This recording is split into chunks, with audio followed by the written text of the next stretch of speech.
أعوذ بالله من الشيطان الرجيم بسم الله الرحمن الرحيم حتى إذا فتحت ياجوج وماجوج وهم من كل حدب ينسلون،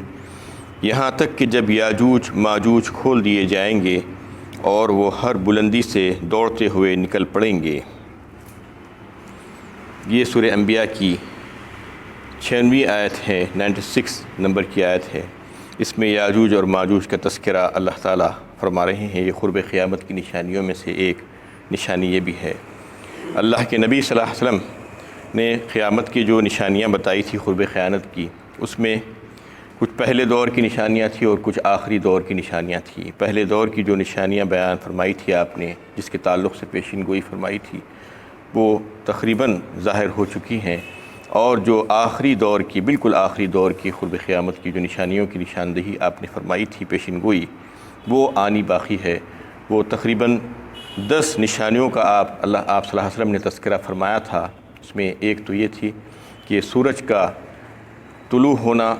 مغرب کی طرف سے بجائے مشرق کے، اور مہدی علیہ السلام کا ظہور، اور حضرت عیسیٰ علیہ السلام کا نازل ہونا آسمانوں سے، اور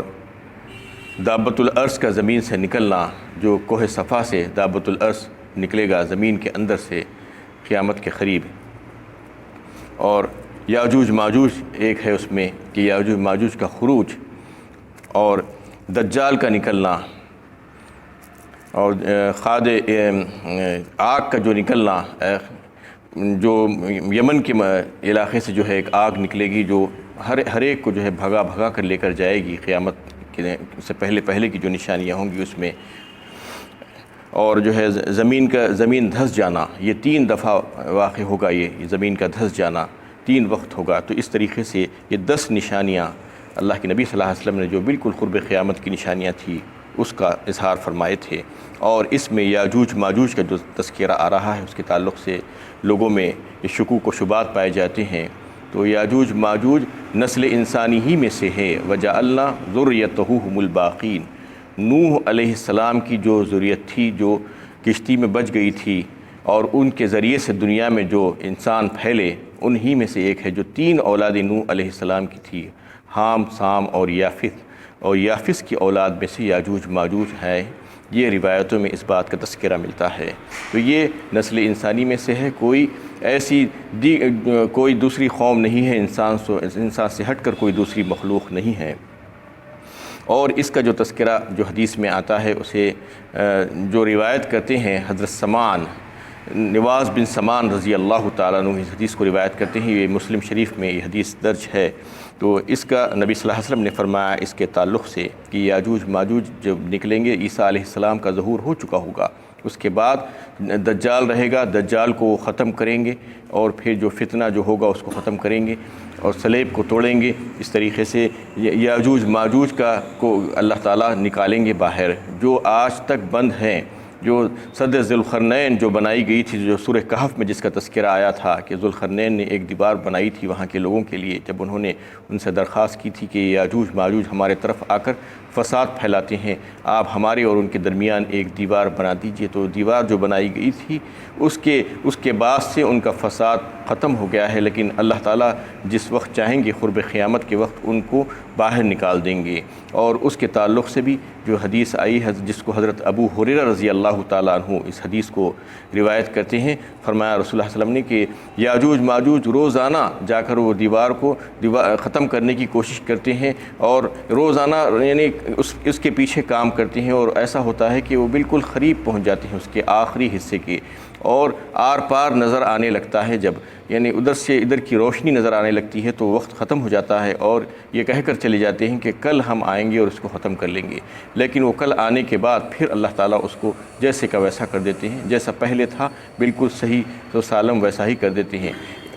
لیکن جس وقت قیامت آنے والی ہوگی تو اس وقت اللہ تعالیٰ ان کو جب باہر نکالنا چاہیں گے تو پھر وہ اس وقت یہ کہیں گے کہ انشاءاللہ اللہ نہ چاہا تو ہم کل اس کو مکمل کر لیں گے، تو اس وقت پھر وہ ویسی رہے گی جیسا انہوں نے چھوڑ کر گیا تھا، اور پھر اس کے بعد وہ باہر نکل جائیں گے۔ تو اس طریقے سے وہ باہر نکل کر فتنہ و فساد پھیلائیں گے۔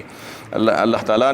عیسیٰ علیہ السلام سے اس وقت کہیں گے کہ ہم ایسے بندوں کو نکالنے والے ہیں جس کا جو ہے کوئی مقابلہ نہیں کر سکتے، جس کا مقابلہ کرنے کی کسی میں طاقت نہیں ہے۔ وہ ایسے ہوں گے کہ فسادی اور قتل و خون اور غارت گری کرنے والے کہ ان کا مقابلہ کرنے والی دنیا میں کوئی قوم نہیں ہوگی۔ تو اس وقت اللہ تعالیٰ عیسیٰ علیہ السلام کو حکم دیں گے کہ آپ اپنے ساتھ آپ اور جو ہے اپنے جو مسلمان لوگ ہیں وہ سب کے سب اپنے ان کو لے کر جو ہے کوہ طور پر چلے جاؤ، اور کوہ طور پر جب وہ چلے جائیں گے پھر وہ یعنی یاجوج ماجوج تو طرف سے پھسلتے ہوئے آئیں گے، نکل پڑیں گے، ہر بلندی سے ہر ٹیلے سے ایسا دکھے گا کہ طرف وہی ہیں، اور خوب جو ہے دھوم ادھم مچائیں گے اور ہر چیز کو کھا پی جائیں گے۔ بحر تبریا پہ سے جب گزریں گے تو اس کا سارا پانی پی کر اس کو خشک کر دیں گے، اور کھانے کی بہت سی چیزیں ہوں گی لیکن سب کم پڑنے لگیں گی۔ یہ طوفان مچائیں گے اور قتل و غارت گری کریں گے، آسمانوں کی طرف تیر پھینکیں گے اور وہاں سے وہ خون آلود ہو کر آئیں گے۔ یعنی اس قسم کے فساد میں وہ جو ہے وہ لگے ہوئے ہوں گے۔ اس وقت عیسیٰ علیہ السلام اور ان کے ساتھی مسلمان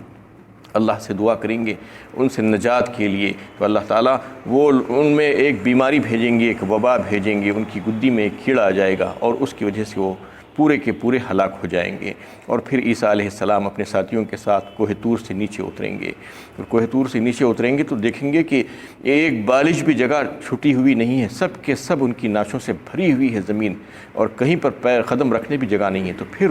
سے جو ہے دعا کریں گے وہ اور دیگر مسلمان اللہ تعالیٰ سے کہ یہ ہم کو جو تکلیف ہو رہی ہے اس سے ہمیں نجات دے دیجیے۔ تو اللہ تعالیٰ پھر کچھ پرندوں کو ایسے بھیجیں گے جن کی گردنیں اونٹوں کی طرح ہوں گی، اور وہ آ کر ان کو اٹھا کر لے جائیں گے، اور اللہ کے حکم سے اللہ تعالیٰ جہاں پر چاہیں گے اس کو پھینک دیں گے۔ اس کے بعد بارش برسائی جائے گی اللہ کے حکم سے، اور بارش ہر جگہ برسے گی، کوئی شہر، کوئی جنگل، کوئی علاقہ نہیں چھوٹے گا، سب بارش ہو کر پاک و صاف ہو جائے گا اور ساری زمین شیشے کی طرح پاک ہو جائے گی۔ اس کے بعد اللہ تعالیٰ زمین کو حکم دیں گے کہ اپنی برکتوں کو نکالنے کے لیے، تو ایسی برکتیں انگلے گی زمین اس وقت کہ ایک انار اتنا بڑا ہوگا کہ ایک جماعت کے لیے کافی ہو جائے گا، اور ایک اونٹنی کا دودھ اتنا نکلے گا کہ ایک بڑی جماعت اس سے جو ہے استفادہ کر سکے گی، اور ایک گائے کا دودھ ایک قبیلے کے لیے کافی ہو جائے گا۔ اس طریقے سے یعنی ساری چیزیں اتنی زیادہ ہو جائیں گی، امن و امان کا دورہ ہوگا۔ یہ 40 سال تک یہ معاملہ چلتا رہے گا، اور پھر 40 سال کے بعد قیامت آئے گی۔ تو اس وقت یہ ہوگا کہ جو مسلمان ہوں گے اللہ تعالیٰ ایک ایسی خوشگوار ہوا چلائیں گے کہ وہ مسلمانوں کو ایک بیماری لاحق ہو جائے گی بغل کے نیچے کچھ، اس کی وجہ سے وہ سب کے سب وفات پا جائیں گے، اور پھر جو دنیا میں بچیں گے وہ سب کے سب شریر اور کافر کفار ہی بچیں گے، جو حرام کاری کھلا کریں گے جانوروں کی طرح، اور انہی پر قیامت قائم ہوگی۔ یہ بالکل آخری واقعات ہوں گے قیامت کے، قرب قیامت کے۔ تو اس میں یاجوج اور ماجوج کا تذکرہ اس لیے کر دیا گیا ہے، وہ بھی جو ہے قرب قیامت کی بالکل آخری نشانیوں میں سے ایک نشانی ہوگی۔ وَاقْتَرَبَ الْوَعْدُ الْحَقُّ فَإِذَا هِيَ شَاخِصَةٌ أَبْصَارُ الَّذِينَ كَفَرُوا يَا وَيْلَنَا قَدْ كُنَّا فِي غَفْلَةٍ مِّنْ هَٰذَا بَلْ كُنَّا ظَالِمِينَ۔ وعدہ قیامت کے پورا ہونے کا وقت قریب آ گیا ہے، بس اس وقت کافروں کی نگاہیں پھٹی کی پھٹی رہ جائیں گی، کہنے لگیں گے ہائے ہماری بدبختی، ہم اس تعلق سے غفلت ہی میں پڑے رہے، بلکہ ہم اپنے حق میں ظالم ہی تھے۔ تو یہ قرب قیامت کا واقعہ ہے، اس لیے اللہ تعالیٰ فرما رہے ہیں کہ بالکل پورا ہونے کا وقت آ چکا ہے، بس اس وقت کافروں کی نگاہیں پھٹی رہ جائیں گی، اور اس وقت ان کو یہ پتہ چلے گا، اور اس وقت وہ اس بات کو قبول کریں گے کہ یہ ہماری غفلت میں تھے، ہم ہی ظالم تھے۔ اور یاجوج ماجوج کے تعلق سے جو بات آتی ہے، حضرت عبداللہ بن عمر رضی اللہ تعالیٰ عنہ اس حدیث کو روایت کرتے ہیں کہ نبی صلی اللہ علیہ وسلم نے فرمایا کہ یاجوج ماجوج کی جو تعداد ہوگی وہ تعداد وہ ہے کہ انسانیت میں سے، ساری انسانیت میں سے اللہ تعالیٰ نے 10 حصے کیے ہیں، اس میں سے 9 حصے یاجوج ماجوج کے ہیں، اور ایک حصہ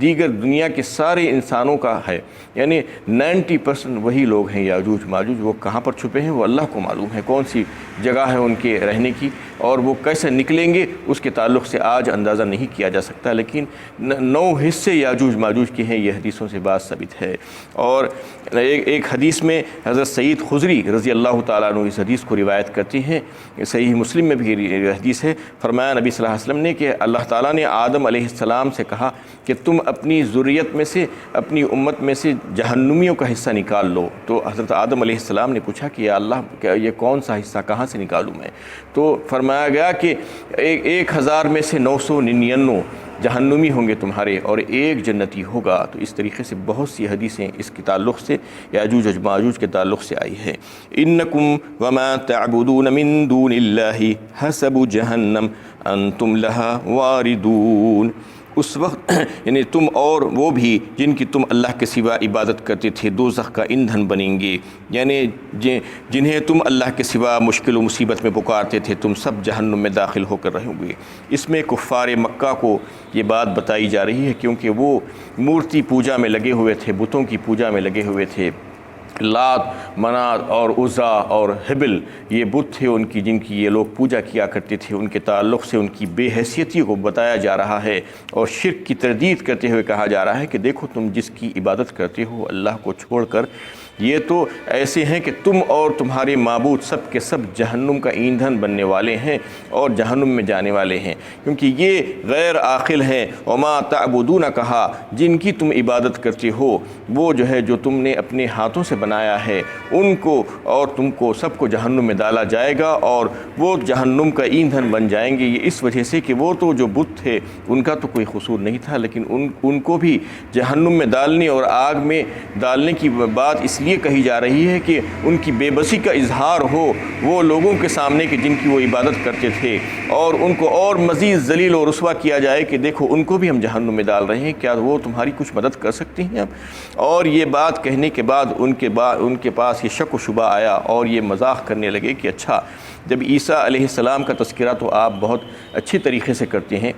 اور دیگر حضرت عزیر علیہ السلام کا، وہ بھی تو معبود بنائے گئے تھے، یہودیوں نے عزیر کو معبود بنایا تھا، عیسائیوں نے عیسیٰ علیہ السلام کو معبود بنایا تھا، تو کیا پھر وہ بھی جہنم میں جائیں گے؟ تو اس کے تعلق سے سب سے پہلی بات تو یہ بتائی جا رہی ہے کہ جو عربی کے قواعد سے ذرا بھی واقف ہے اس میں وہ یہ جان سکتا ہے کہ ما جو آتا ہے وہ غیر عاقل کے لیے آتا ہے، من عاقل کے لیے آتا ہے۔ تو اس میں سب سے پہلی بات تو یہ آئی کہ وما تعبدون من دون اللہ، جو غیر عاقل تمہارے معبود ہیں، جو پتھر کی مورتیاں ہیں، اس کے لیے یہ بات آئی ہے۔ وہ حضرات تو اللہ کے برگزیدہ بندے تھے اور انہوں نے اللہ تعالیٰ کی فرمانبرداری اور اطاعت گزاری میں اپنی زندگی گزاری، نیکیوں سے رغبت رکھنے والے اور توحید پر نہ صرف خود عمل کرنے والے بلکہ توحید کو پھیلانے والے لوگ تھے۔ ان کے لیے تو ابدی جنت، ابدی بشارت جنت کی شکل میں کہہ دی گئی تھی، انکم وما تعبدون من دون اللہ میں وہ کیسے آ سکتے ہیں؟ یعنی وہ لوگ تو جو ہے اللہ کی فرمانبرداری میں اپنی زندگیوں کو گزارا تھا اور انہوں نے کبھی بھی لوگوں سے اپنی عبادت کرنے کے لیے نہیں کہا تھا۔ ان کے بعد ان کی اس دنیا سے گزرنے کے بعد اگر ان کے معتقدین ان کے لیے ان کو جو ہے یہ سمجھنے لگے کہ وہ معبود ہیں تو وہ اس میں ان کا کیا قصور ہے؟ اور یہ سب لوگ جو بھی جن کی عبادت کی جاتی ہے، جیسے کہ حضرت عزیر علیہ السلام، حضرت عیسیٰ علیہ السلام اور فرشتے ہیں اور دیگر اللہ کے صالح بندے ہیں، انہوں نے کبھی بھی اپنی زندگی میں خواہش نہیں کی تھی کہ مجھے بھی جو ہے عبادت کے لائق سمجھا جائے، مجھے بھی قاضی الحاجات سمجھا جائے، اس لیے ان کے لیے یہ وعید نہیں ہے۔ اور پھر وما تعبدون آیا ہے سب سے پہلی بات تو وہ تو غیر عاقل کے لیے آتا ہے، اور یہ حضرات تو بڑے نیک بندے تھے اور انہوں نے کبھی بھی ایسا نہیں چاہا تھا اور انہوں نے توحید کی تعلیم دی تھی، اس لیے وہ بالکل اس سے علیحدہ ہیں۔ یہ ان کے لیے یہ سوال ہی پیدا نہیں ہوتا کہ وہ جہنم میں جائیں گے۔ لیکن اس کے علاوہ جو لوگ ایسی خواہشیں رکھتے ہیں اور یہ سب دیکھتے ہوئے اس پر عمل کرتے ہیں اور یہ چاہتے ہیں کہ میرے مرنے کے بعد بھی میرے قبروں پر بڑی بڑی گنبدیں بنائی جائے اور مجھے بھی یعنی حاجت روا سمجھا جائے اور میری بھی نظریں اور منتیں مانی جائے، تو پھر وہ بھی اس میں شامل ہو سکتا ہے۔ اس کے علاوہ وہ حضرات حضرت عیسیٰ علیہ السلام ہو یا صالح بندے ہو، وہ تو بڑے نیک بندے تھے، ان کے بارے میں یہ بات کہنا خود غلط بات ہے اور پھر یہ عربی کے قواعد کے حساب سے بھی جو ہے یہ بات اس میں جمتی نہیں ہے۔ لو کان ہؤلاء آلہۃ ما وردوها وکل فیہا خالدون، اگر واقعی یہ سب معبود ہوتے تو جہنم میں داخل نہ ہوتے، سب اس میں ہمیشہ ہمیشہ جلتے رہیں گے۔ اور ایک بات اللہ تعالیٰ کہہ رہے ہیں کہ یہ جن کو معبود سمجھتے تھے اور آج جب ہم ان کو جہنم میں ڈال کر جھونک دیے ہیں، اس کا ایندھن بنا دیے ہیں، اگر یہ معبود ہوتے تو پھر یہ جہنم میں کیسے جاتی؟ وہ تو اپنے آپ کو نہیں بچا سک رہے ہیں، وہ تمہیں کیا بچائیں گے، تمہاری کیا مدد کر پائیں گے؟ لہم فیہا زفیر وہم فیہا لا یسمعون، ان کے لیے اس دوزخ میں چیخنا چلانا ہی رہے گا، اور وہ اس میں کسی اور کی بات نہ سن سکیں گے۔ وآخر دعوانا ان الحمد للہ رب العالمین۔